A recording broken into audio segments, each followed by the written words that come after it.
Hey everyone, welcome back to Cloud Consultant channel. Today I came up with another solution that is connecting AWS service endpoint centrally using a private link. Um, in this real hands-on video, I'll be demonstrating how to connect how to keep your endpoint as central account and connect the services from individual VPCs. Um, Before that, I'll be just going through a couple of slides explaining about what is a private link and what is a centralized private link and a decentralized private link. Yeah. So let's jump to the next channel. So what is a private link and what is the features and benefit of private link, right? So private link key features is uh, you can access your services in different VPC, right?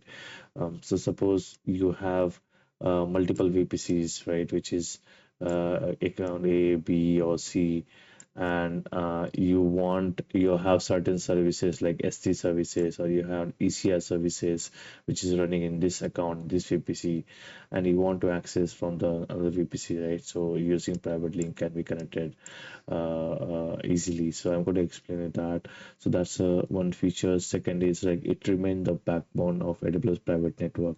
So this means that generally this entire AWS infrastructure backbone is divided into multiple regions, right? So it has several regions and it has different different AZ as well, AZ1, AZ2, AZ3. So consider that you have one of our SaaS provider, like I'll take an example of Snowflake. So you have a Snowflake who is currently hosted on AWS. It's a data warehousing. They have their software as a solution, which is hosted on AWS, and I'm a consumer, which is going to consume this Snowflake from my VPC, right? So this is my VPC. Um, it generally instead of connecting to your Snowflake through the internet, right? Through the internet, using the private link can connect easily. It generally use a backbone network, so remains in a private network means like instead of going that connectivity, your source and destination both is in AWS, right? So why not use AWS private link as a backbone network to connect your services, which doesn't require any external authentication. So that thing. Third is like consumer initiative only, right? So um, there is a provider who is providing a service called Snowflake, and I'm the consumer who is going to consume this Snowflake, right? So it's a very straightforward in terms of consumer initiative only. Yeah. So what are the benefits? Like, it gives you the enhanced security, it gives you simplified network architectures, and the connections bound to your same data center. You have to be your consumer and product both are in same data center. So latency and the high performance is there. Seamless or multi VPC and cross VPC. So even if you are hosting a multiple endpoint in one account, it can be accessed to multiple account seamlessly. So it also support third party services. There is a lot of marketplace products now started supporting this private link. It gives you the compliance and governance as well. So that's more of like what private link is. It's just a solution which bound you to connect to your services. Also, it has like almost more than 100 services in AWS can be connected via private link, and also it has a third party marketplace vendor which can connect to via private link easily. How does your private link work, right? So if I take an example very shortly, like I mentioned about a Snowflake example, right? So Snowflake is a data warehouse who's who is hosting their infrastructure on AWS, right? So they're the provider who is currently having all the Snowflake tenants and everything, and it's a SaaS product. It has to be consumed by any customer, like I'm the customer A, right? Who wants to connect to the Snowflake data warehouse. So generally, Snowflake gives you two endpoint. Either you come via internet, you can connect your services through internet, or if you want to connect the Snowflake privately, since the Snowflake reside in AWS and even the customer consumer reside in AWS. So use that backbone network connected, right? So that's how, like, the private link got introduced. So it works in a way like we have to create endpoint services in our consumer account with the endpoint services of provider. So product has their they generally create their own endpoint services in their account, and they whitelist our VPCs IDs in their account, and they we have to consume those URL into us and leverage the connectivity. So definitely I'm going to show that in our one of our demo.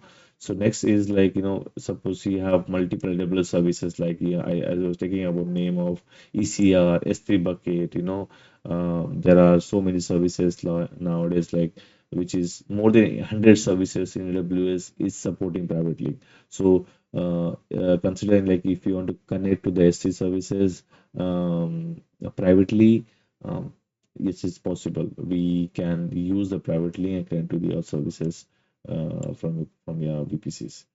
Third-party VPC is like AWS Marketplace, where third-party SaaS and DaaS applications are hosted. So consider I have taken an example of Snowflake, like any third-party like MongoDB or any third-party who wants to provide a SaaS solution, right? And the infrastructure hosted in AWS, they can publish their product in Marketplace, and those third-party product also can be consumed by the AWS VPCs. So yeah, that's more of like how VPC works, and using this approach also, like, even on-prem system can be connected to your VPC and consume to your provider VPC services as well. So we get the security, cost reduced, add the agility, and it also enable the hybrid cloud. So we can also have, using this approach, we can also have hybrid cloud through on-prem and the cloud and third-party vendor. I'm going to talk about decentralized endpoint architectures first. So there is two approach, centralized and decentralized. So let's talk about the decentralized. What decentralized is, right? So considering that you have a multiple AWS account A, account second, right? We can say you have third account, fourth account. So, since you're going to hold a multi AWS account as per the practices, if you want to consume any services like S3 or Kinesis or API Gateway, like these are the services, right, which is being it's a managed service, right? It doesn't get deployed in your network. So it is a managed service which is running in the AWS account, AWS managed network. So we need to consume this, right? So generally, if you want to consume these particular services with your VPC, you have to create the endpoint for those services in your VPC, and then you can consume and connect to those services privately, right? The same goes for the account two as well, one as well. Everyone will create a separate endpoint in their accounts related to Kinesis, API Gateway, and then their services, from instance or Lambda function, they can connect to these services privately. Uh, so same, like, this is kind of decentralized. Every account has to have the endpoint, right? Now, endpoint, whenever you create the endpoint comes with a cost, right? So considering, like, you're going to host the endpoint in 3 AZ, so it's like bare minimum, minimum at least $40 to $50 per month you have to pay for this endpoint. So consider you're having a 100 account, right? So 40 into 100. So you have to $4,000 you have to pay across for each and every endpoint. So this is good for the very short and small setup. Like, if you are owning only one or two accounts, go ahead and use this decentralized endpoint architecture. But consider that, you're having a big organization setup, and a multi-account setup is there, and every account is connected via transit gateway. I won't recommend this decentralized endpoint to be used as an architecture. Instead of that, you should use the next one is a centralized architecture. So let's move on to that. So this is a centralized endpoint architectures. Um, in in previous video, like, I have explained you, like, how you can connect to your AWS account one, two, three, right? You're owning a multiple account. How you can connect your account with VPCs with the within us, right? So using a transit gateway peering, you can connect to each and every account, manage the account connectivity. Like suppose this account want to talk to this account, right? VPC that can be controlled by transit gateway. So transit gateway allows you to connect between the region in the same region VPCs, multiple account, multiple VPCs. So this I have already prepared a demo and a video on this. You can go and watch that. So the point is, in this day, like suppose you're owning a hundred of account now. Here I have picturizing three account, right? Three or four accounts. So and you have the services like CloudWatch, storage, three bucket API gateway, and we want to consume this services across all my account. Like suppose this account, every each and every account wants to consume these services, right? So instead of going through internet and talking to the services, what we decided is to use the private link.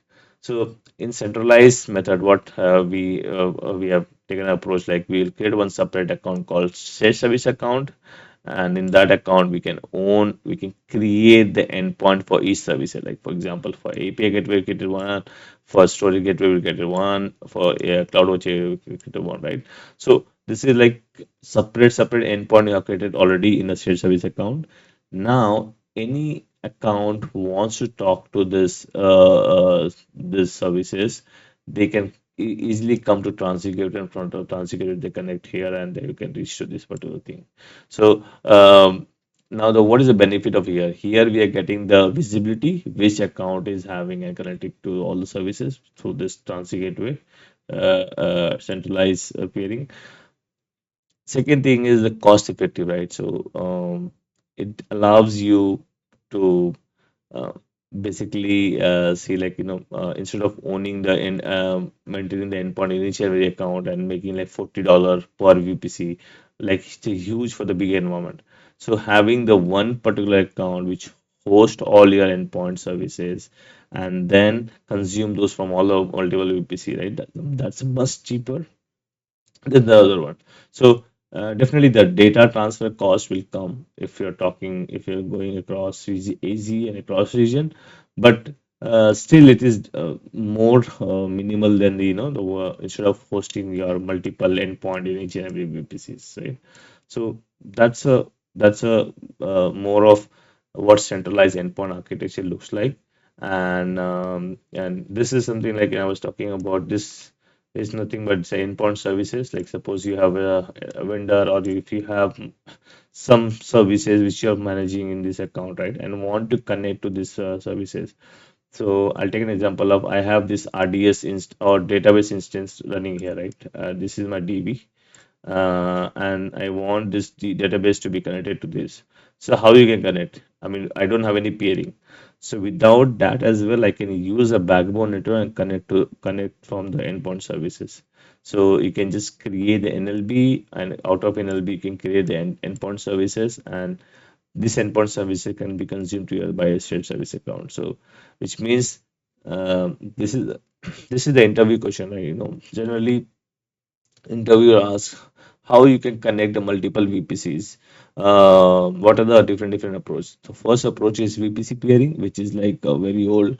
Through VPC peering, you connect the multiple account VPCs. Second is transit gateway. We can definitely connect over that.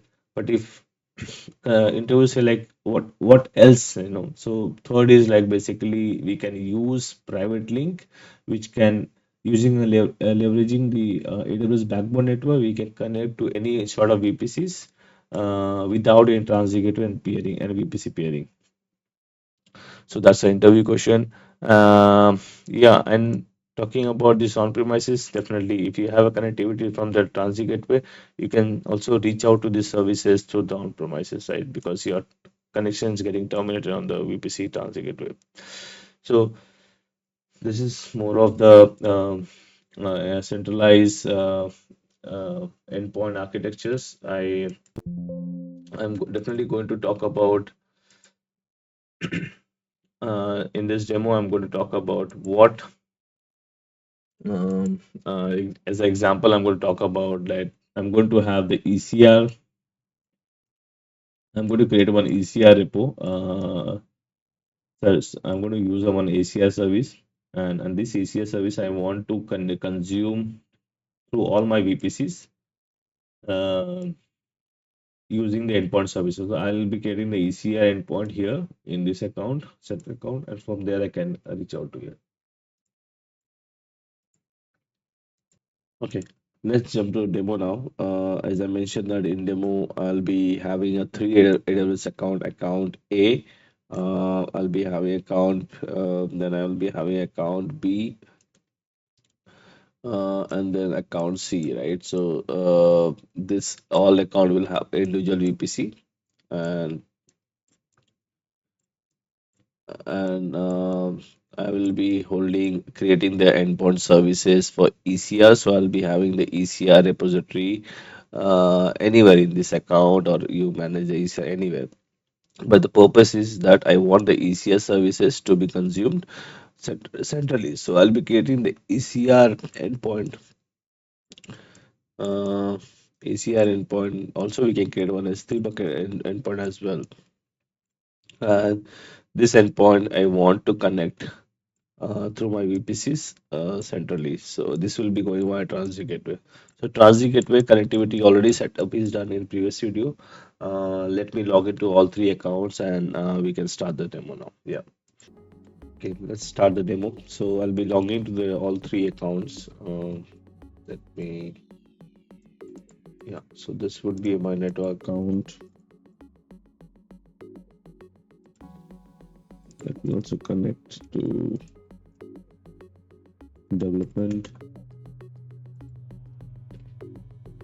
I will log into one more account. That is a production. Uh, since I don't have that, let me make it big.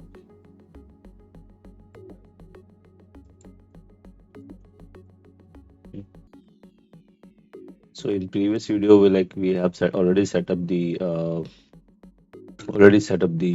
VPC and transit gateway. So let's go and review quickly our VPC and transit gateway.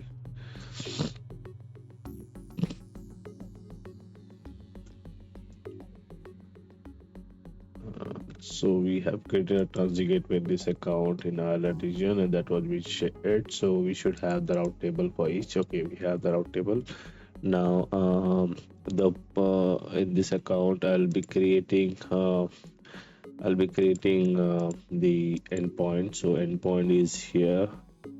So before creating the endpoint in the central account, that is network account, I'll be creating in this account and showing you that how how the what is happening, and how the traffic is going to the internet. So I'll just test ECR. I'll just use ECR is nothing but it's an image repository where you store your Amazon image, the VPCs, and then connect. I will just select my private subnet. That's fine. Can choose anything. Yeah, it's a security group. I'll just create one more test S3 bucket to show you that how the endpoint looks. S3. So make sure that you are using the interface only, because this demo is going to it's getting perform on the interface. So there are two type of private link. One is gateway and interface. Gateway won't be possible to centralize because gateway is not getting deployed within VPC. Um, and gateway only support to very certain services, that is S3 bucket, DynamoDB, and etc. Okay, let me get here.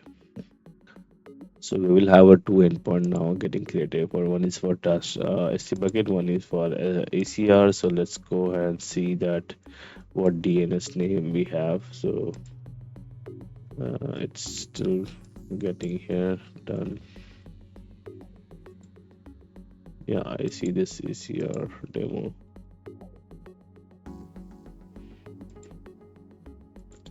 think we have a machine here running. Let's start this, connect this session manager.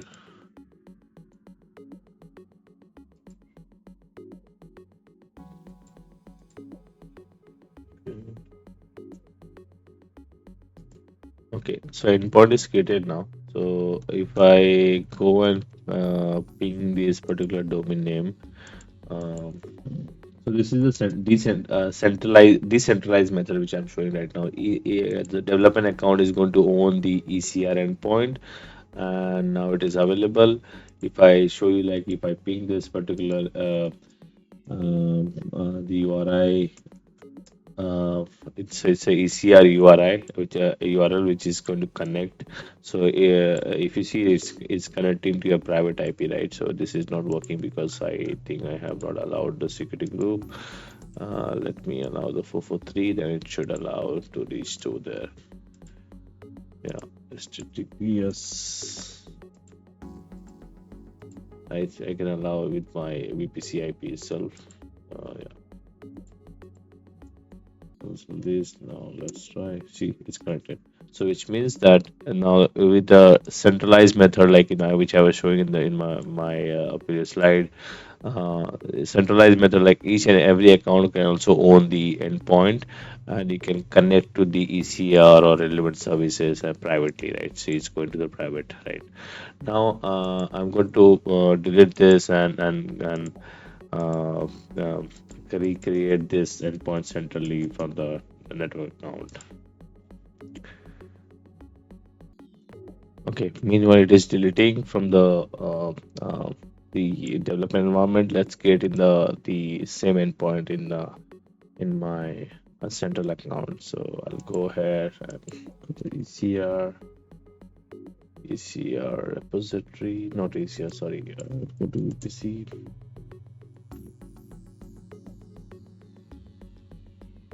endpoint. I will say endpoint. Yeah. Create endpoint. So central ECR API endpoint. I'll just select the service called ECR.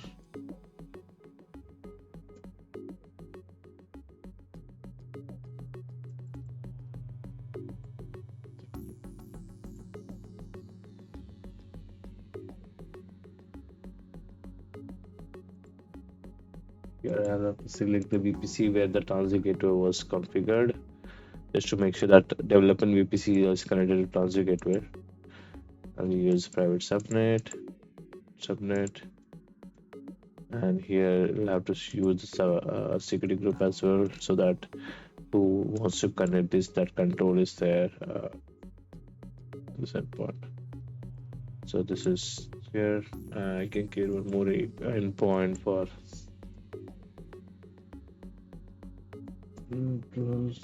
So in ECR we have two interface endpoint. One is for API and one is for DKR. DKR.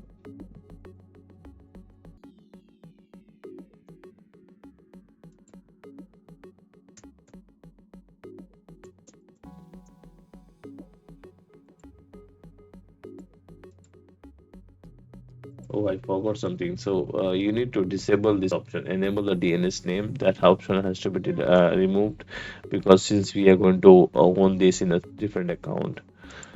Mm, private, yeah. Select this one. Let's review once more time. Yeah, I think I'll select this one. Create endpoint. Yeah. That is in progress. This one I'll have to remove again, because I have selected as a private DNS as a yes. I don't want this private DNS to be managed by AWS. We will create the private DNS from our side using a router 3. I'll show you like how. So let me do this first and indicate it here. Okay, let this indicate it first. Meanwhile, I'll just go to router 3. Yeah,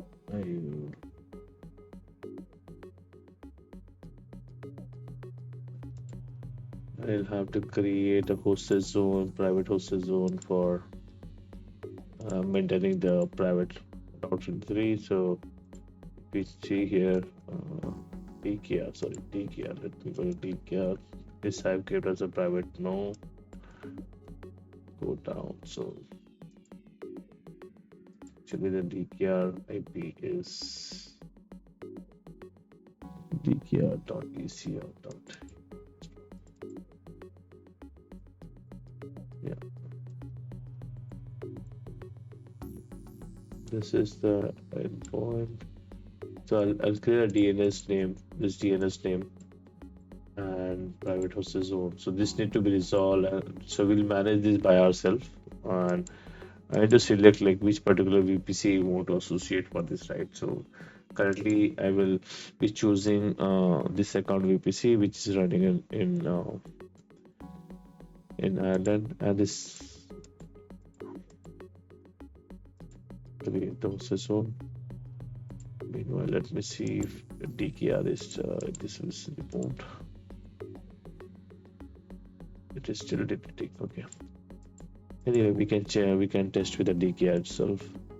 So the host, this is created now. I need to allow the host. So this is the hosted zone, right? So I need to add the VPC from the development account as well, and this so that this VPC can connect to this router 3 hosted zone. So how to do this one, right? So I'll just open the page.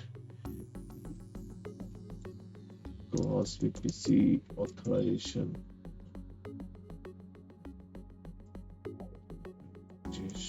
AWS. So we need to go to this blog, which it generally, if it's give you the information how to associate the another VPC into your Router 3 hosted zone. So yeah, I will have to create the association. So I'll copy this first. Mm, I'll just copy the first command. This is for the one is association. Second is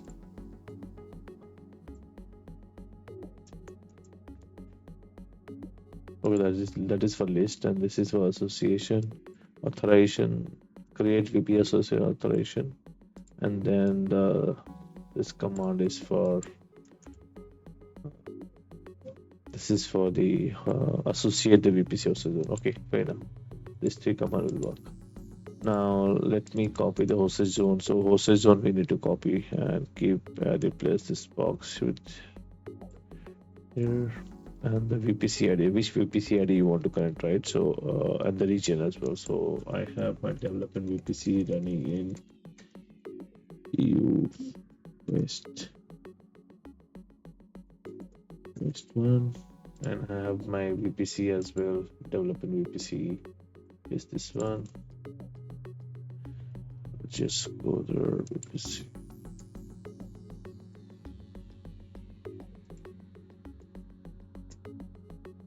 And the region where you are, so I'll just choose the region.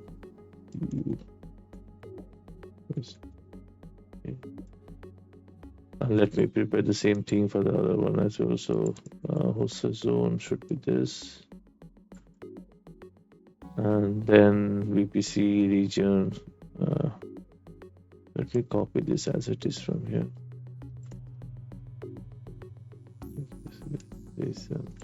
Okay. Enough. So first one is I need to execute this one association in this account because I need to add the so there's no opportunity to add their cross account through UI. We have to use a CLI command for that. So that's the reason I was preparing this command. So let's open the Cloud Shell here. I might also need to open a Cloud Shell in P account as well. So we need to first create the authorization, and second thing is associate with the host zone, right? These two. So this command has to be executed in account where we are creating the host zone. Let me print this create authorization. Yeah.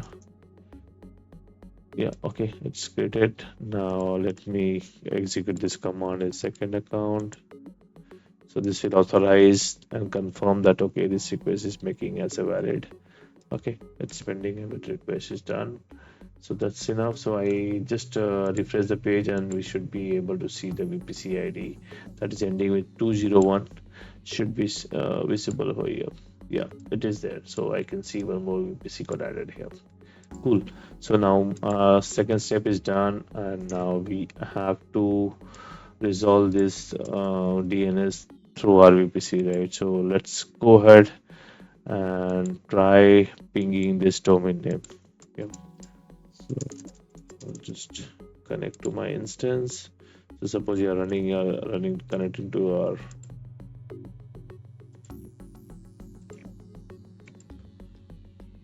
it's taking time.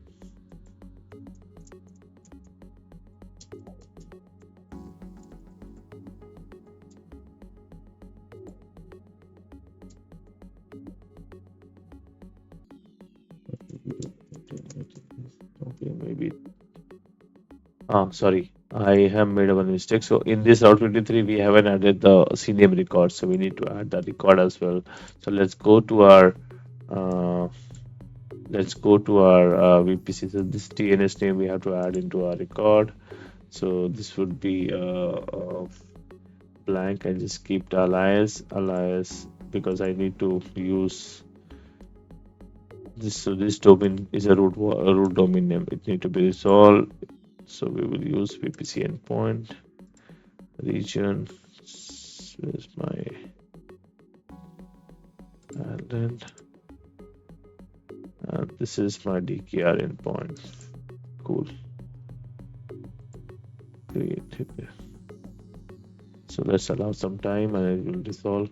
Meanwhile, I will have to check whether my endpoint has a permission to in the security group. So we need to allow IP of development VPC. It is not having. Let's add that. 243.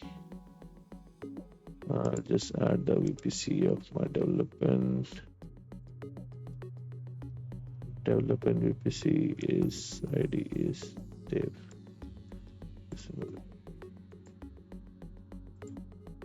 Save. Okay, so this is added now as a record. Now let's try pinging the telnet. Cool. Now if you see right, I am about to reach to this. I'm getting the IP now, so which means that this domain is resolving, and this IP belongs to my central account, which is a network account VPC. If I show you that, uh, this is 10.2.0, right? Which means it's going to reach. Now I need to check the connectivity, so let me check it's why it's not reaching it.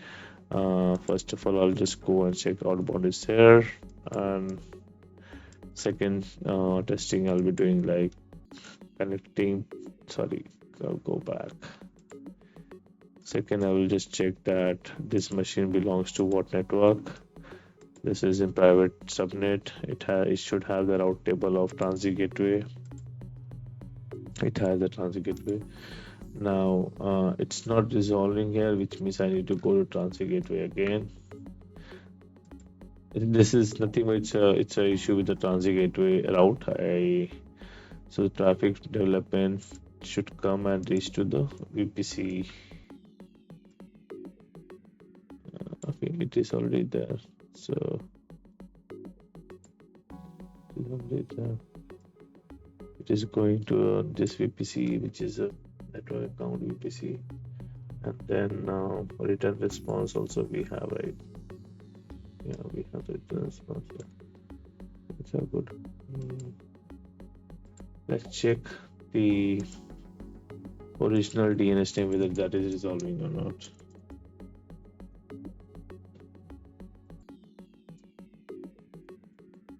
Yeah, it is not. So there is a connectivity issue. Let me check the subnet. Okay, I think this subnet. Okay, this subnet doesn't have the transit gateway route, so that's the reason. So let's add that route here.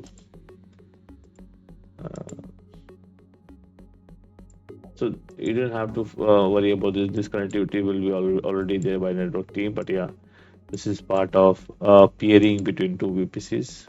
Sorry, I'll go back. I need to add a allow this VPC to connect via transit gateway. Save. Cool. Now let's see. It should work. Yep, we are able to reach. Nice. So I think the demo is been done. So what we have done, we created an endpoint in this account, central endpoint. So the same like we can create as much endpoint we want, right? Like S3 bucket, we have the Kinesis, API gateway, all endpoint you can host in one central account. And the second step is like you have to manage your hosted zone domain name. So create the hosted zone domain name, and you need to authorize add those VPC ID over here, right? And then it will resolve through your transaction peering if that connectivity is already there. Uh, Let me just quickly go and log into your production. I'll just show you like in production.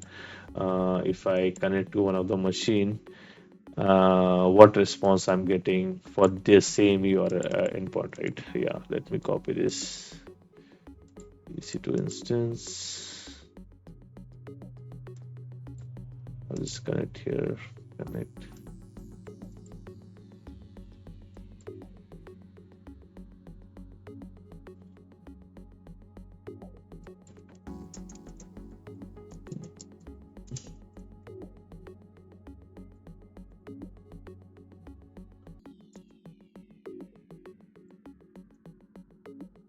Okay, I think this is not.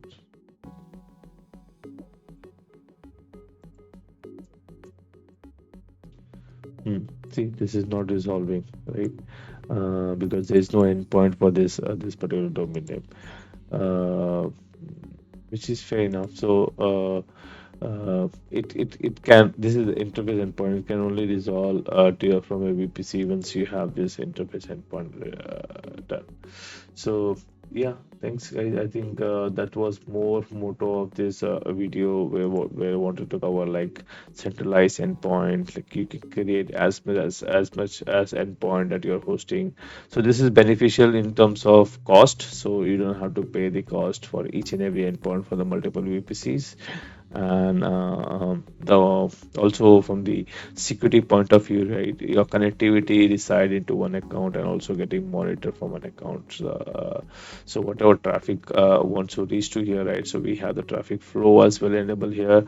So network team person has a visibility about this approach.